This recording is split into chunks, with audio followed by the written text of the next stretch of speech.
بسم اللہ الرحمن الرحیم۔ سیالکوٹ میں ایک بہت ہی دکھ بھرا واقعہ پیش آیا جس نے تقریباً ہر آنکھ کو اشکبار کر دیا، ہر دل کو غم زدہ اور دکھ سے بھرا کر دیا۔ اس واقعہ کے پیش نظر بہت سے متضاد خبریں جو کہ منظر عام پر آ رہی ہیں،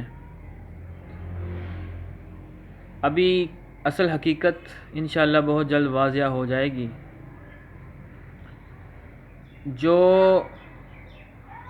خبر زبان زد عام گردش کر رہی ہے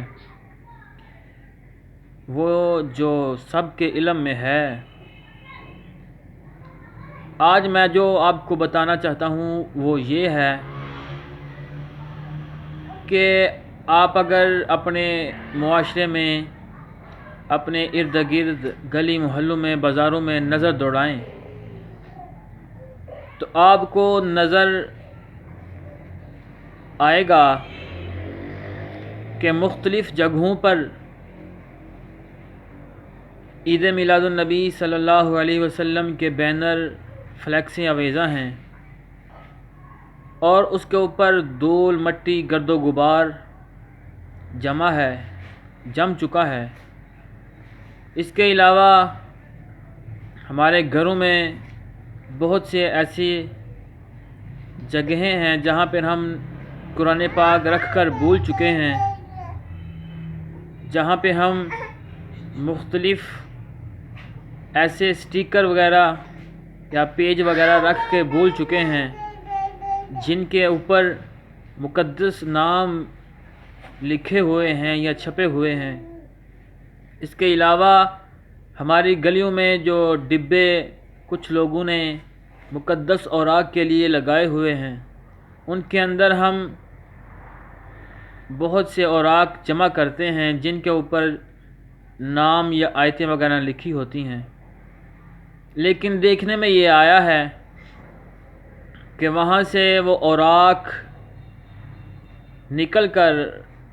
نیچے گلیوں کے اندر گر جاتے ہیں۔ انہیں اٹھا کے